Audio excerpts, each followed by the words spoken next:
speaker. Sophie Morley will be giving a talk. Sophie comes to us from a Berkeley lab, and I know that she will be okay.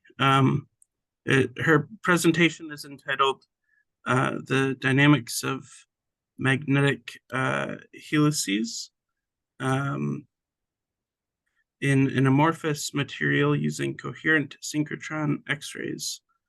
And Sophie is a research scientist at the Advanced Light Source at Lawrence Berkeley National Lab. And she had obtained her PhD in physics from the University of Leeds in the UK in 2016, studying spin ice, which is, I like spin ice.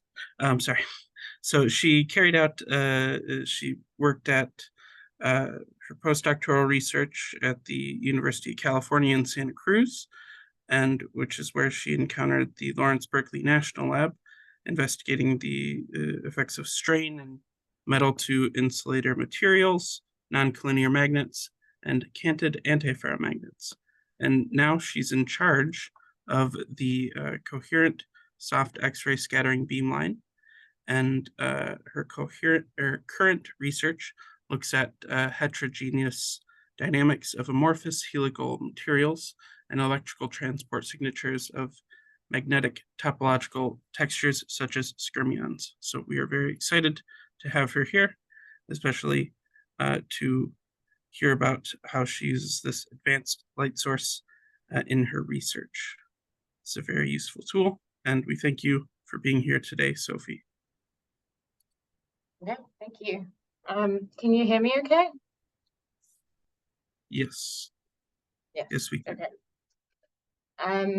Thank you for that very comprehensive and kind introduction. So yeah, I am from Berkeley Lab. I work at a synchrotron.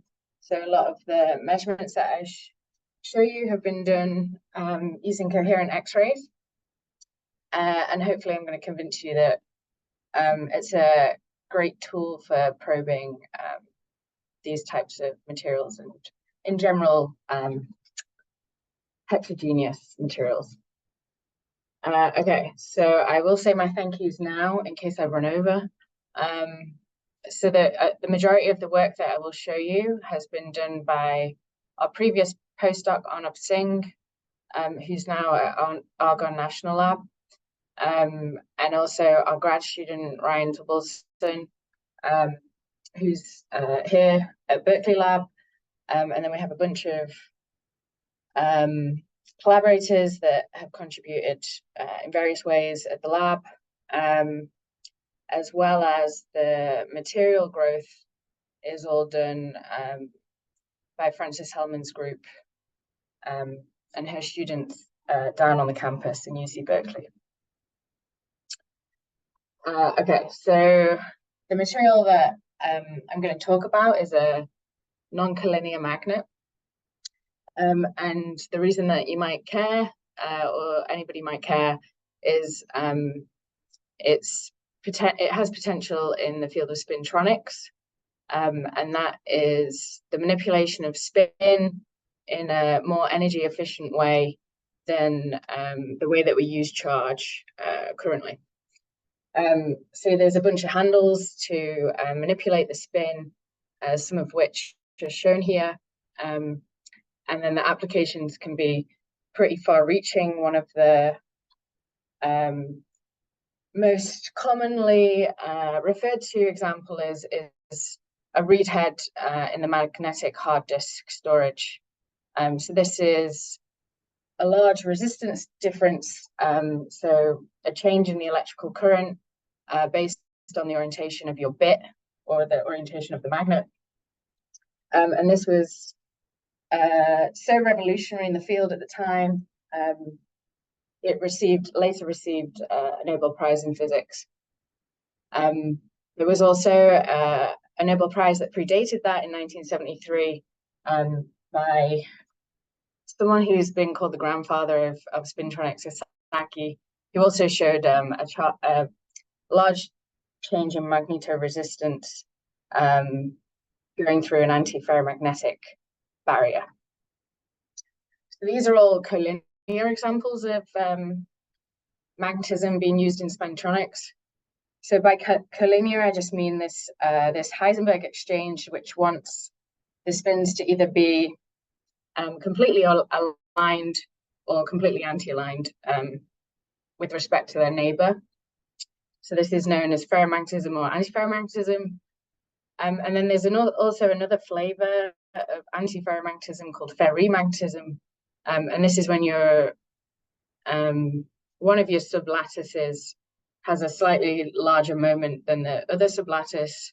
So they're in general antiferromagnetically aligned, but from the outside perspective, if you're measuring magnetic moment, it looks like a ferromagnet. And then if you add in another term to the Hamiltonian, which is called the Jalaschonsky-Maria term, this term allows the spins now to have an angle between them. And the size of that term determines how tightly these spins can wind, or how big how big that angle between them can be. So I'm going to skip over canted antiferromagnetism for now and just focus on helical magnetism. So there you don't have an effective moment. So this kind of makes them difficult to measure, because usually our probes are measuring magnetic moment. And similarly, skyrmions are some pocket of phase space that usually you start in a helical state, and you can reach a skyrmion phase by applying a magnetic field. So they're somewhat metastable. Well, they at least need to be stabilized by a field generally. So the material that I'll show you is called iron germanium, and it has both of these helices and skyrmions in. And the idea is that when you have non-collinear spins or ferrimagnetic ordering, your damping can be even lower. So if you want to use them in a spintronics application, say you want to drive a domain wall, which may be your information storage bit, you can drive them very fast now because the damping is very low. So this is an example in a very ferrimagnetic material where you can reach more than 1 kilometer per second. So this is about the speed of the fastest aircraft that's ever flown. And then there's proposals now to use skyrmions and helices as other paradigms for moving information around and storing information at high speed and low energy. So iron germanium is a well-studied helical system, and that's because you'll notice here the transition temperature is around room temperature. So you can have these skyrmion objects kind of close to room temperature, and you can play a little bit with the concentration and push it even closer to room temperature. So then mostly these skyrmions exist in other materials at very low temperatures. So this one is more naturally applicable in room temperature applications, so that's why it's sort of heavily studied. And in the bulk single crystal, you have a very similar phase diagram to the amorphous system. So the interesting thing here is that we've grown something that doesn't actually have long-range crystalline order. It looks more, can you see my marker? Probably not. Maybe now? Yeah. So you have something that's more like a glass. However, it retains all of the magnetic properties of the bulk single crystal. And now you don't have to worry so much about grain boundaries or impurities, because you have this randomized structure. So the study of amorphous systems in condensed matter is getting more popular, and there's been a lot of examples of showing even interesting quantum effects people thought had to be related to good quality single crystals in amorphous samples. So this on its own is very interesting, but I'm going to go more into the thermodynamic transition of the helices in this material. So we can probe this using X-rays because these periodicities tend to be around 100 nanometers. So we can reach that by doing small angle X-ray scattering. So this is a schematic.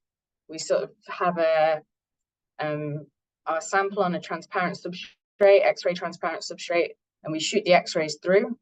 And then we get, if we have this sort of helical stripe formation, you get two peaks related to the periodicity of those stripes. So this QR vector is inversely proportional to the real space periodicity P. And then as you change the temperature, you remove the magnetism. And what we want to do is sort of study how this helical ordering is lost as a function of temperature. So we can do these incoherent measurements. So this isn't coherent light yet, and just study how the intensity and the peaks change as a function of temperature. So you can see it starts off with a well-defined periodicity, and then there's some linear change before the ordering is completely lost at around 165 Kelvin. So then if you do some further fitting of this data, you can get at the radial disorder and the orientational disorder. So by radial, I kind of mean, defect density. You can see here, there's these sort of fork-like features in the in this real space image of a helical domain. So they're going to contribute to the width of your peak in the radial direction.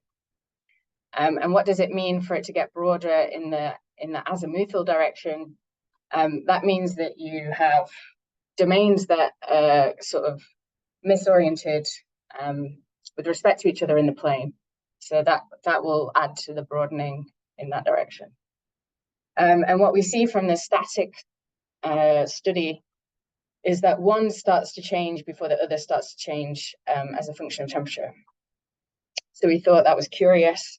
It sort of hints that there's different types of dynamics going on, which contribute differently as a function of temperature to these systems. So in order to access those dynamics and that information, we can select just a portion of the beam that's coherent. And so when you select a portion of the beam that's coherent, you're sending in what's like laser light then, where all the photons have the same phase.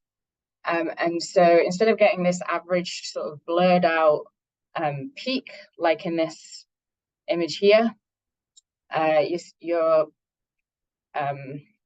scattering pattern breaks up into bright and dark regions of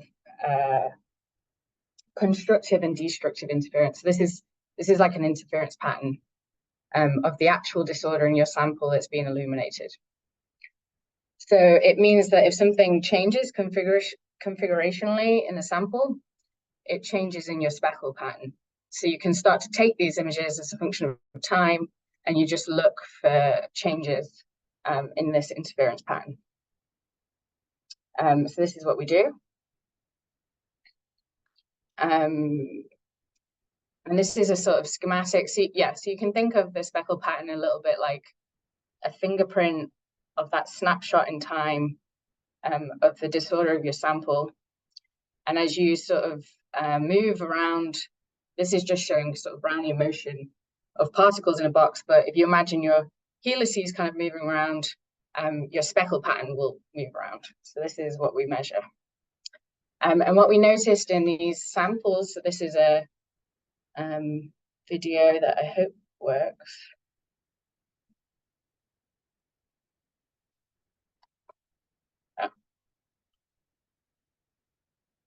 So what we noticed in this speckle pattern is you have areas where the speckle is reasonably static, and then areas where it's very dynamic.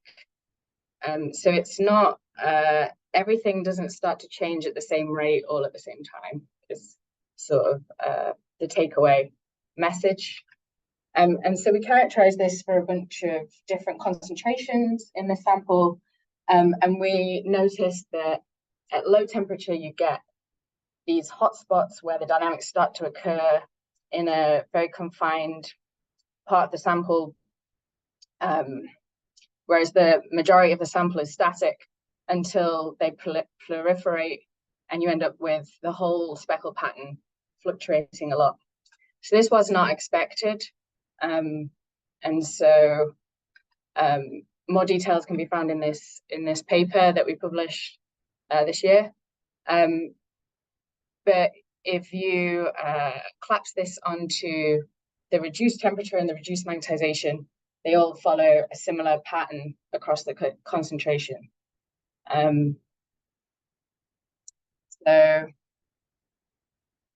here is how we fit and extract relaxation times. Is we take a correlation function that's called G2, and we can then access the characteristic fluctuation time by fitting a stretched exponential to this. So this is a somewhat standard method. It's starting to be used more in the soft X-ray region, but has been used a lot in hard X-rays.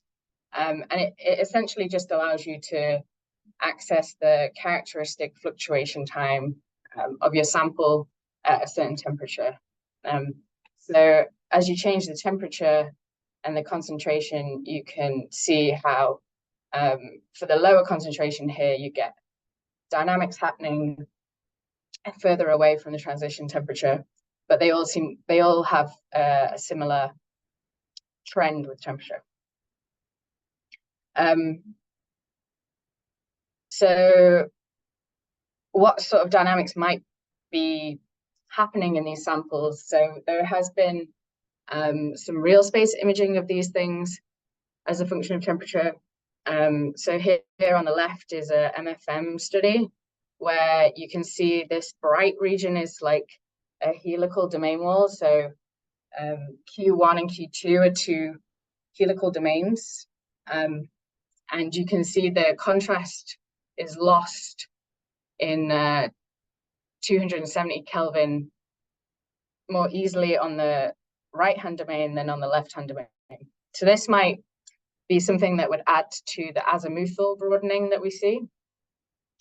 And then another possible dynamics that can occur in these types of samples is these topological fork excitations in the material can move around at low temperature without much thermal energy required.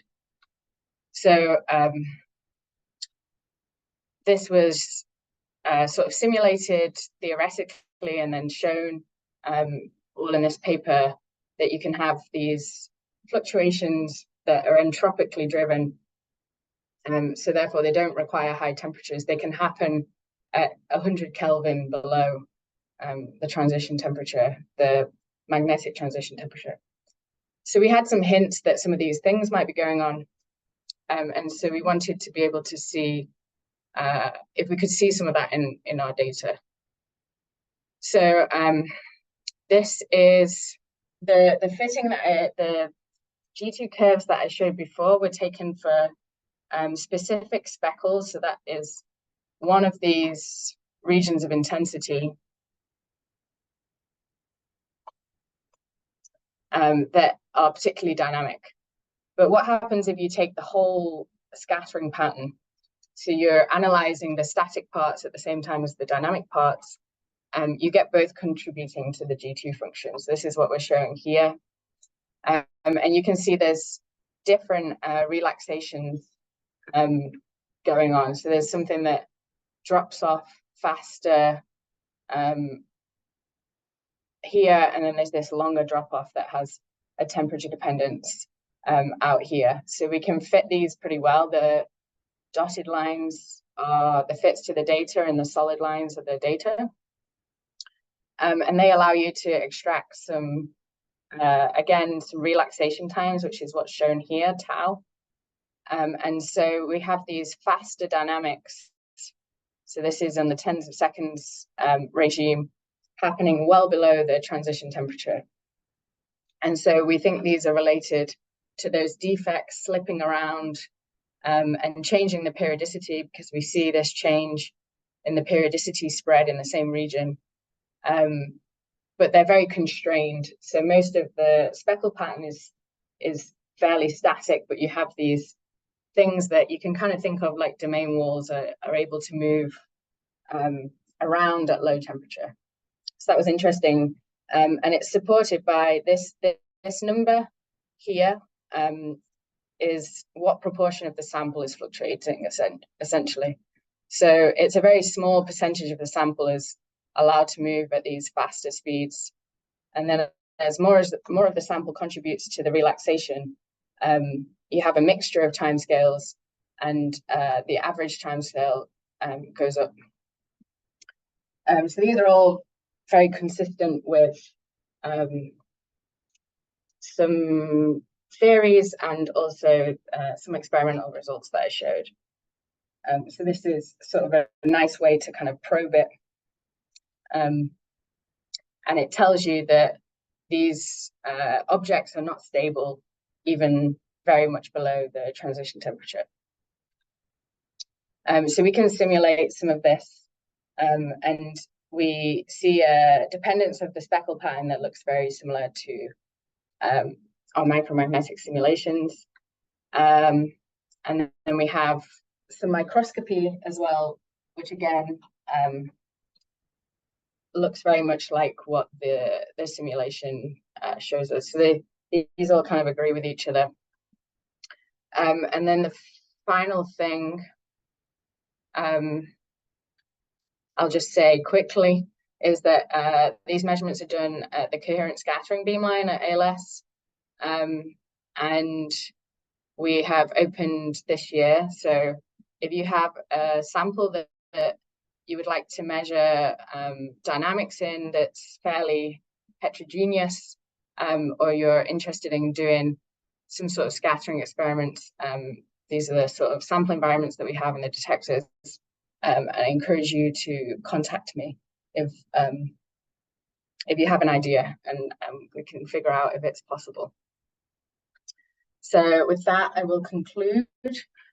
So we've studied different dynamic behavior in the helical phase transition of an amorphous material. And we've used XPCS to be able to probe both the average and the non-ergodic dynamics, so the heterogeneity in the sample dynamics. Our micromagnetic model gives a very good agreement between the scattering that we see and the limited amount of imaging that we have on these materials. So we'd like to do more realistic dynamics, so inputting temperature into those simulations and seeing if it behaves in a similar way to what we see in the experiment. And finally, I do have a vacancy for a postdoc to develop a complementary technique, which will be an imaging technique in reflection for soft X-rays. So you can go to the LBL job site and find that posting too. And then I think I'm a little early, so I can take quite a few questions. Or no questions. So we open the floor for some questions now. Matt has a question. Matt Pufall.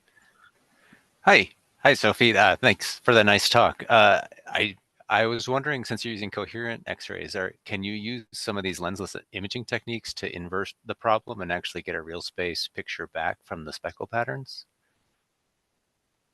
Yes, is the short answer. Cool. Yeah, so holography is one option. And so this is the postdoc that I've got money for, is to make this complementary technique where we'd try holography and reflection tychography. And we've already done tychography in transmission on these materials, which is what I showed here. The problem is that the magnetization in these samples is not very high. So they're not the easiest. It's not the best signal. This was a very high percentage of iron germanium. But yeah, you certainly can use one to corroborate the other. So that the idea with XPCS and scattering is that if you focus the beam and put all your photons into a small area, you have more efficiency for measuring the dynamics, because you need more photons per spot to really get a good image. So that they're supposed to complement each other, but it's going to get enough photons to have a nice image, you kind of need to expose for much longer than you can do XPCS at. Right. So yeah, so they're complementary, but yeah. Great, thanks. Yeah. And then we have a question in the chat from Diego Rosales. He says, very nice talk. Thank you. Is the study at zero magnetic field? Do you know what the situation is at a non-zero magnetic field? So yeah, so I saw Diego's talk earlier, and I noticed that, yeah, in order to access some of the interesting phases in your simulations, you had a field on the sample. So we have just installed a magnetic field. So we will have the opportunity to do that. So far, everything I showed is zero field. So yeah. And luckily, I think our field isn't that impressive. It's half a Tesla, but it's inside a vacuum, so it's shown here, this thing. So we can do an XZ plane, but it's enough, I think, to kind of reach those interesting states in these chiral materials. So yeah, totally the next experiment. Thanks. I had a quick question. You note the time resolution here. What is the spatial resolution of your imaging? Maybe you have to hire this postdoc to find that out, but I'm just curious. Yeah, reflection imaging is so say holography, for instance, has been shown to be around the 100 nanometer mark, resolution wise. Tychography is more down to the sort of tens of nanometer resolution. Here you are sensitive to small changes in the, so say you had let's go back. Say you had a little fluctuation in these domain walls here. That could be like nanometer scale, and in XPCS you would be sensitive to those changes, but that doesn't mean I have resolution to image it at that scale, if that makes sense. Because it's a diffracted peak, so okay. I can see if you have some change in the periodicity, but I couldn't image it at that scale. Yeah. Thank you. I think that helps me know a bit more. Thanks so much. And then the other thing I'll caveat is If you have a really nice single domain across the beam, you don't see a speckle pattern. So our beam can be up to 20 microns laterally, down to sort of 2 microns. But if you don't have any heterogeneity on that scale, so it's just a single domain, I would just see one peak instead of this. So you also have to factor that in when you're thinking about that. It's kind of counterintuitive because it's like a perfect crystal doesn't really work. Or, well, you might see a little radial motion, but yeah, I'm absolutely happy if anybody has an idea of wanting to measure something, like to discuss it and see if it's feasible. Yeah. Thank you so much, Sophie. Yeah. If there are no more questions,